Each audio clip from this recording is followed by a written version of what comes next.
ଆଜି ଆମେ କଥା ହେବାକୁ ଯାଉଛୁ ଜି ସାର୍ଥକର ଗୋଟେ ବହୁତ ପପୁଲାର ସିରିଏଲ ତୁ ଖରା ମୋ ଛାଇ ବିଷୟରେ। ଏହି ସିରିଏଲଟି ଆସିଥିଲା ଜାନୁଆରୀ 2023ରେ ଏବଂ ଏହା ହିନ୍ଦୀ ସିରିଏଲ ଗୁଡ୍ଡନ ତୁମସେ ନା ହୋ ପାଏଗାରେ ଅଫିସିଆଲ ରିମେକ୍। ଏହି ସିରିଏଲର ଷ୍ଟୋରି ଘୁରିଥାଏ ମାନିନୀ ଏବଂ ଅଭିନାଭଙ୍କୁ ନେଇ।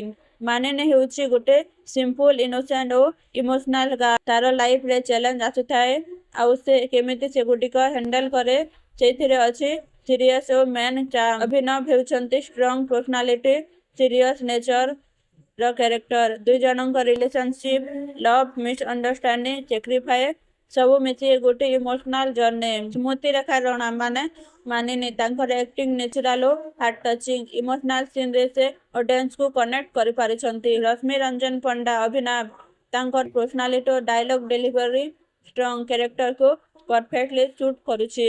ସପୋର୍ଟିଂ କାଷ୍ଟ ମଧ୍ୟ ଖୁବ୍ ଭଲ ପରଫର୍ମାନ୍ସ ଦେଇଛନ୍ତି। Family drama plus romance combo emotional connect. Hindi version ଦେଖିଥିବା ଲୋକଙ୍କ ପାଇଁ ଏହା ରିମେକ୍ ଫିଲ୍ ହେଉଛି। ଡ୍ରାମା କେବେ କେବେ ଅଧିକ ହୋଇଯାଏ। ଅରିଜିନାଲ ଷ୍ଟୋରି ଦେଖିଲେ ସସ୍ପେନ୍ସ କମ୍ ଲାଗିପାରେ। ଓଭରାଲ ରିଭ୍ୟୁ, ଯଦି ଆପଣ ଫ୍ୟାମିଲି ଡ୍ରାମା ଓ ଇମୋସନାଲ ଲଭ୍ ଷ୍ଟୋରି ପସନ୍ଦ କରନ୍ତି ତେବେ ଏହି ସିରିଏଲ ଆପଣଙ୍କ ପାଇଁ ପରଫେକ୍ଟ। ଆକ୍ଟିଂ, ଷ୍ଟୋରି ଓ ଇମୋସନ ମୋମେଣ୍ଟ ସବୁ ମିଶିକରି ଏହା ଗୋଟେ ସକ୍ସେସଫୁଲ ରିମାର୍କ। ତାହେଲେ ବନ୍ଧୁମାନେ, ଆପଣମାନେ ତୁ ଖରା ମୋ ଛାଇ କେମିତି ଲାଗୁଛି କମେଣ୍ଟରେ ନିଶ୍ଚୟ କୁହନ୍ତୁ।